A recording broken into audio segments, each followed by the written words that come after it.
Todos, mi nombre es Alejandro Díaz. Todos, en este trabajo se nos planteó el reto de construir una base de datos para una librería digital, la cual contiene registros sobre los clientes, los libros y los pedidos realizados por los clientes.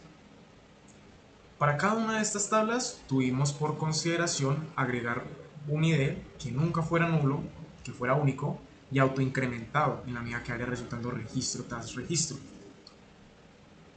Para el caso de la tabla de clientes, obtuvimos algunas columnas como lo son nombre, ciudad, correo y fecha de registro, para así identificar al cliente con cada una de estas variables, así como el momento en el que se registra en la librería digital.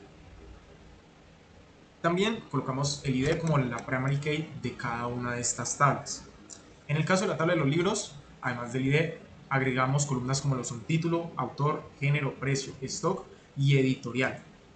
Con cada una de ellas se puede identificar a los distintos libros que se van a guardar en la biblioteca.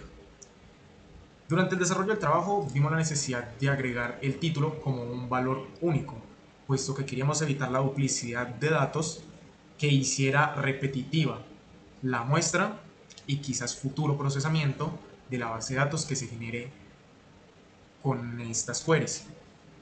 Ya en el caso de la tabla pedidos, además del ID, agregamos algunas llaves foráneas que hacen referencia al ID del cliente y al ID del libro, así como la cantidad que se quiere llevar de este libro en específico y la fecha y hora en la que se solicitó este libro. Todas ellas, como la ID del cliente, la ID del libro, hacen referencia a las tablas anteriores, con el fin de poder actualizarlas en caso de realizar una de estas transacciones. A continuación, les voy a comentar acerca del bloque de restricciones del momento evaluativo de nuestra solución. Como podemos ver en pantalla, al momento de generar las sentencias de creación de tablas, nosotros incluimos todas estas restricciones que se nos pedía incluir en el momento evaluativo. Empezando por, si podemos ver tabla por tabla en propiedades, por ejemplo, empezando por la tabla clientes, definimos que la primary key iba a ser el campo de ID. Lo mismo que para la tabla de libros, que como podemos ver aquí en el editor, está seleccionada como primary key el ID de el campo ID de esta tabla. Y lo mismo para la tabla de pedidos, como lo podemos ver aquí.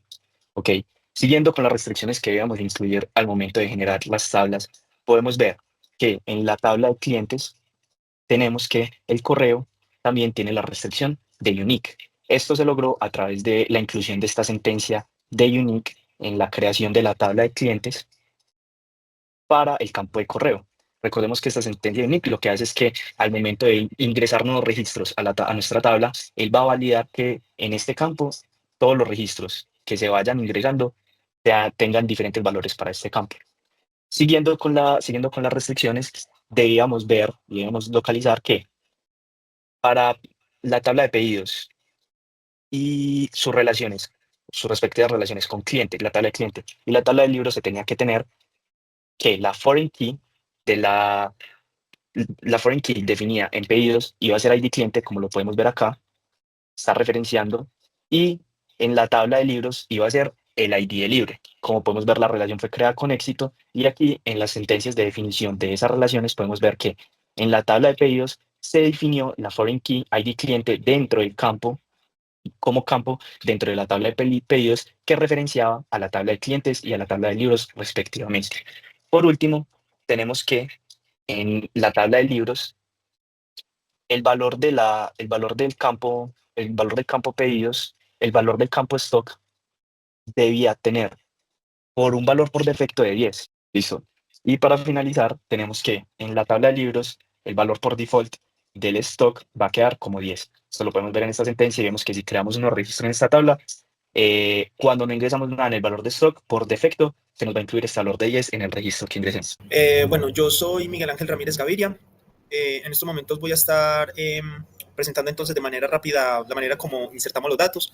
Entonces, aquí en pantalla pueden ver que tenemos la inserción de los libros. se nos exigía que fueran como mínimo 10, entonces hemos cumplido con el mínimo de libros bajo el siguiente orden pues de parámetros, por así decirlo. Luego tenemos entonces la inserción de los clientes. Insertamos 5 clientes, con lo cual cumplimos el mínimo que se nos estaba pidiendo para el momento evaluativo. Yendo para la tercera parte, que es la inserción de los pedidos. Aquí sí voy a ser ya más detallista. Entonces tenemos, la primera exigencia es que 3 pedidos debían ser del mismo cliente. En este caso hemos elegido el ID número 1, que corresponde pues a Carlos Pérez. Entonces, como pueden ver, en Select, en el espacio que corresponde al ID del cliente, tenemos el número 1 y número 1, el cual está haciendo los 3 pedidos con los libros 1, 5 y 7. Y pues ya luego tienen pues las cantidades y la fecha de su respectivo pedido. Esta zona del código donde dice where exists es básicamente un condicional en el que confirma que exista el libro en gestión, en este caso pues el libro con ID número 1, y que dicho libro cuente con el stock suficiente para poder hacer el pedido. De lo contrario, el pedido no podrá ser ejecutado. Y luego tenemos entonces aquí la actualización de la tabla de libros, restándole 1 en el stock a el libro en cuestión. Entonces contamos aquí pues con los 3 pedidos. Luego tenemos entonces que 2 pedidos se hayan hecho en los últimos 3 días, tomando como referencia el 29 de enero del 2024. Entonces tenemos aquí pues un pedido realizado el 27 de enero del 2024 y otro pedido realizado el 28 de enero del 2024, por lo cual entonces también se cumple con la exigencia. Luego tenemos entonces un cliente con múltiples pedidos con diferentes libros, entendiendo múltiples como un número que sea mayor o igual a 2. Hemos elegido entonces cumplir con el mínimo. Entonces tenemos al cliente número 4 haciendo 2 pedidos, en uno haciendo el pedido del libro con ID número 2 y el segundo el pedido con el libro de ID número 8. Luego tenemos entonces de que en el stock se nos pedía de que 2 libros dentro de su stock fueran menores que 5. El penúltimo parámetro corresponde al stock y aquí podemos ver de que para este libro cuenta con un stock de 3 y aquí un stock de 2. Eso sería pues como lo general. Ya lo que tenemos pues aquí más abajito son como inserciones complementarias en los pedidos.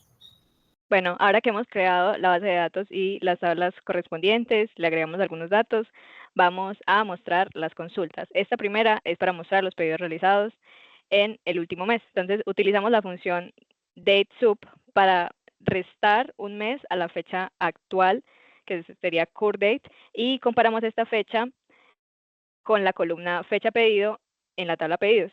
Entonces, esto nos permite ver todos los registros de los pedidos de la fecha pues mayor o igual a la fecha que estamos calculando. Y ahora la ejecutamos. Entonces, este sería el resultado. A continuación, ahora queremos obtener los títulos de los libros cuyo stock sea inferior a 5 unidades. Entonces, esto lo hacemos usando una condición where que filtra los registros de la tabla libros para que solo nos muestre aquellos con un valor de stock menor a 5. Entonces aquí la ejecutamos para ver los resultados. Luego, para conocer cuántos pedidos ha realizado cada cliente, usamos una subconsulta.